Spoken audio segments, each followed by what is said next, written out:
How shall I sit? Okay. Hi Instas, welcome back to the channel. Please ignore my hair.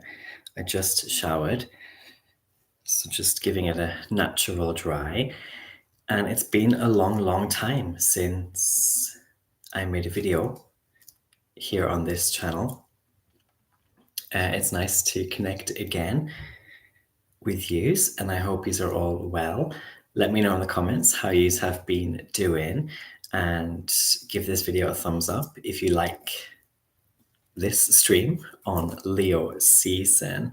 And if you're new to the channel as well and you like what I do, please do subscribe. My name is Hinny. I am a spiritual astrologer, and you can get in touch with the details below if you'd like a free reading or any other type of reading. I do free readings sometimes, but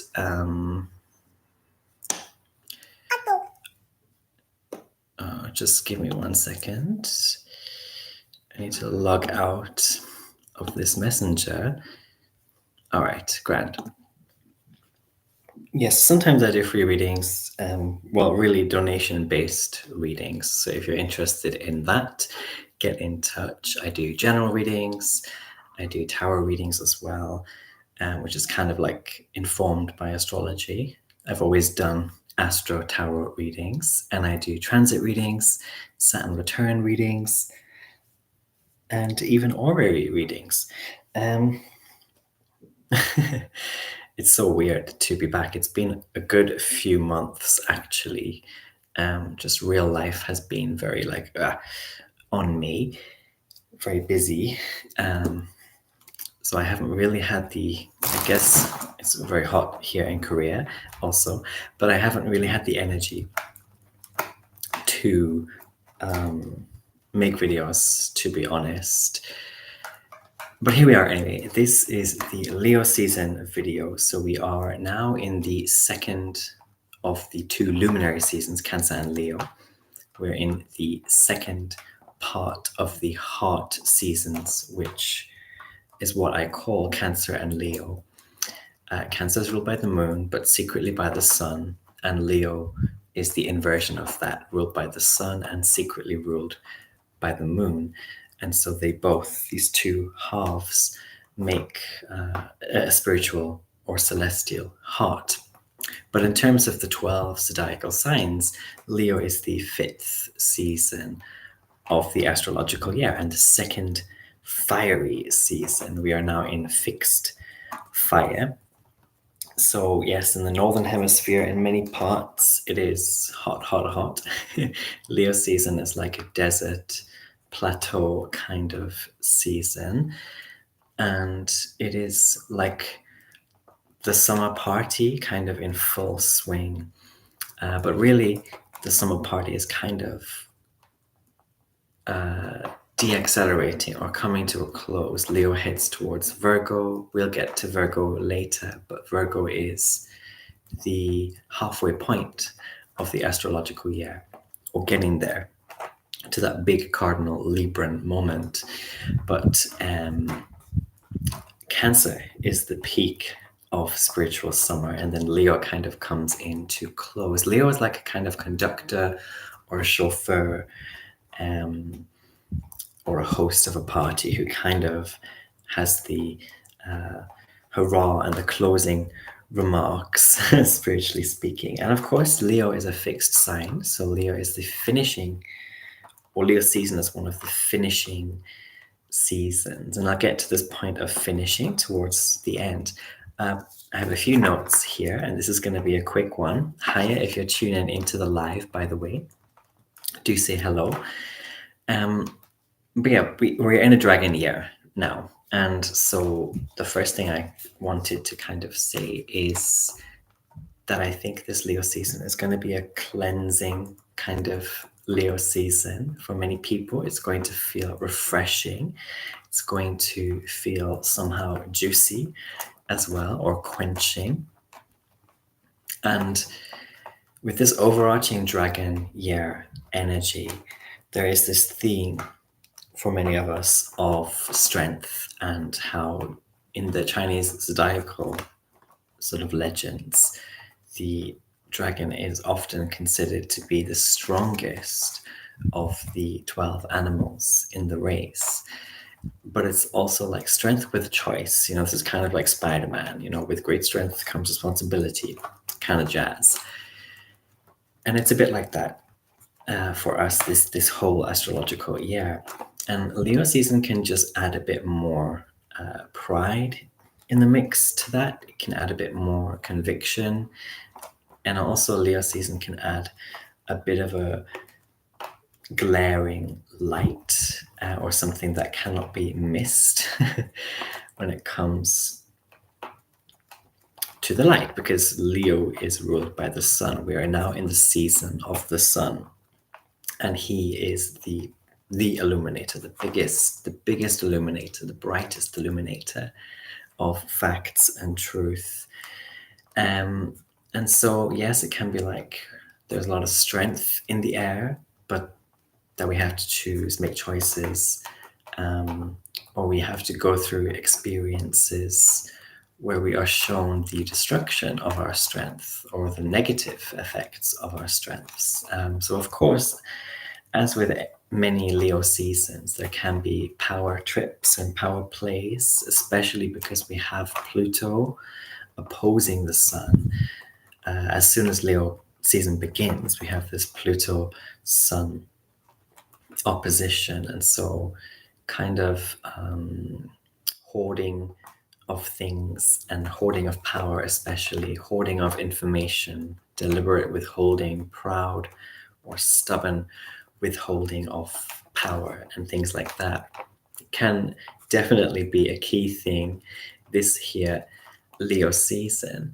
But anyway, yes, the dragon is the strongest animal in the zodiac, but with that strength comes choice, and the dragon can choose to kind of hunt and destroy the enemy, the evil, or just go on like a rampage of his own and destroy whatever he sees fit.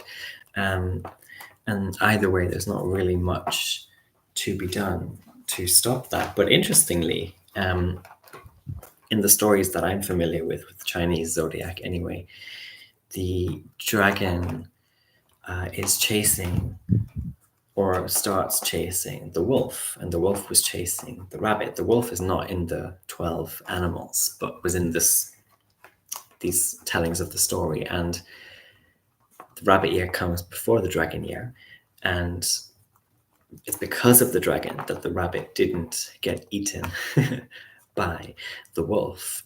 The dragon decided to pursue the wolf, and the wolf got more interested in a fight with the dragon.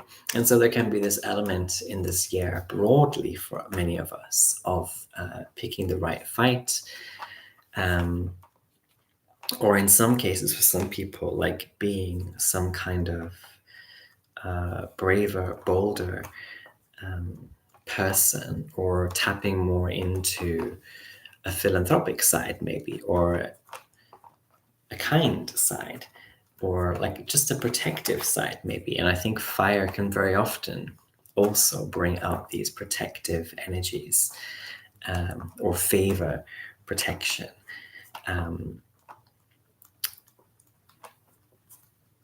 Also, we have greed with the dragon year. And again, in Leo season, this greed, overarching greedy energy, can be amplified by Leonite, proud or stubborn energies, so refusing to let go of things or people that we are greedy for. And also this goes back as well to the Sun-Pluto opposition. This is like also, by the way, with Venus and Mercury in Leo during this here Leo season. And Mercury will move into Virgo and then retrograde and come back into Leo and be conjunct the sun at, was it 26 degrees, I think? 26 degrees of Leo, yes. So there'll be this Kazemi with the sun and Mercury. So I really like, by the way, my fan has the Korean word hengbok, which is like happiness. I made this like a year ago, actually. I think it was in Leo season, actually. Yeah. It's pretty crappy. I'm not an artist, but that's what I came up with what I had. But yeah, so what was I saying? The Cazimi, Mercury, Sun, Cazimi, there can be, what I get for this is like deep, serious reviews of things in the Leo house. So wherever you have a Leo in your birth chart, around August 19th, when we have this Mercury, Sun, Cazimi, Mercury being retrograde again, that can be an important date or time for yes, that deep, serious revision of things.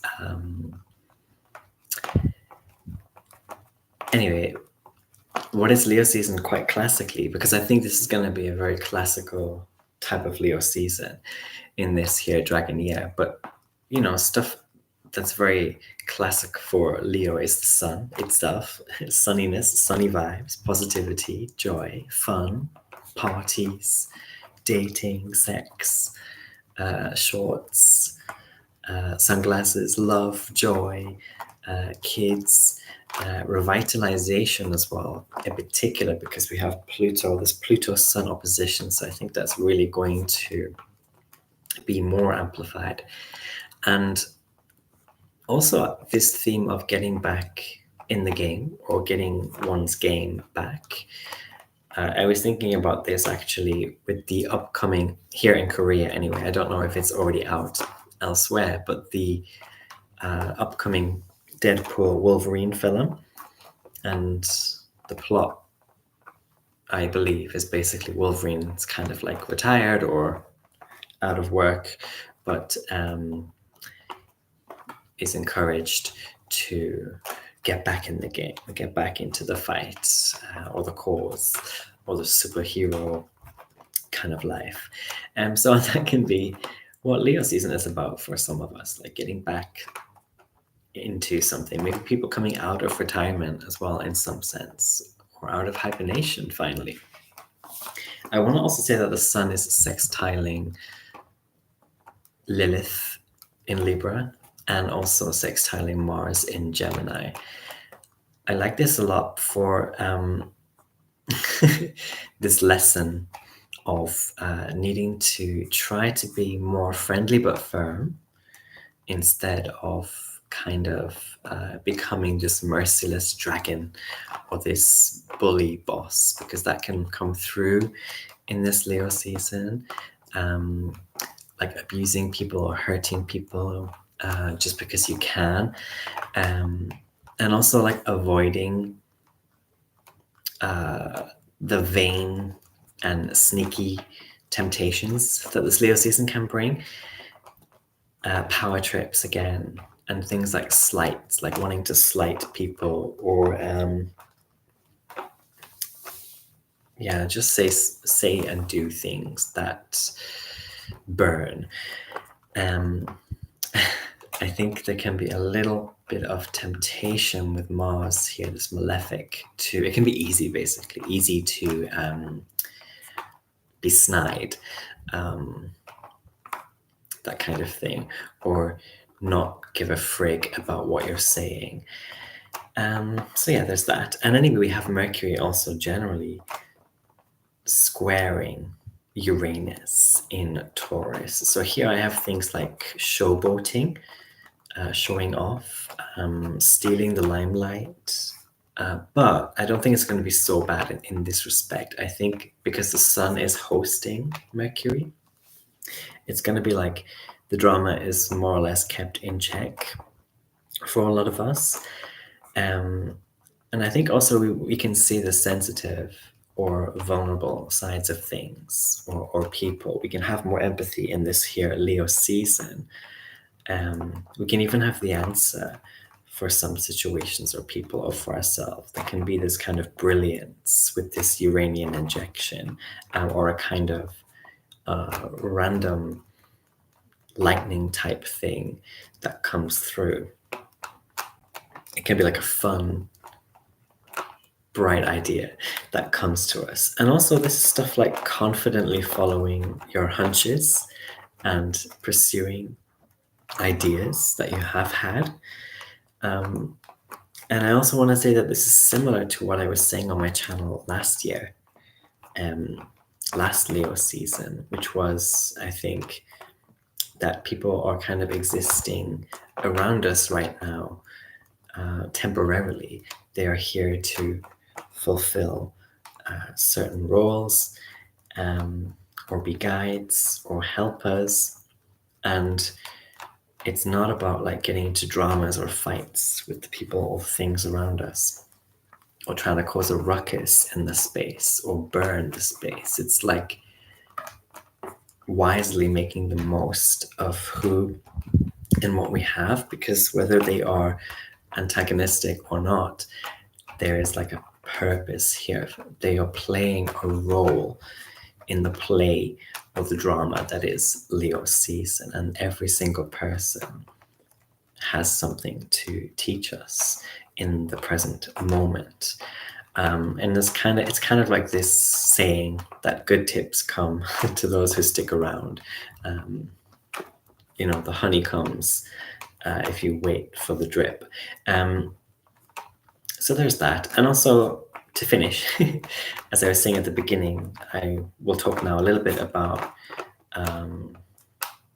like resolution lists. If you are someone who in Aries season or earlier had resolutions, and you're continuing to work through those resolutions of yours, or that one resolution or wish of yours, Leo season really is this time to kind of inject more power, even more confidence into your goals. And this is like enjoying also the progress and the progress of your goals, and to compliment yourself as well.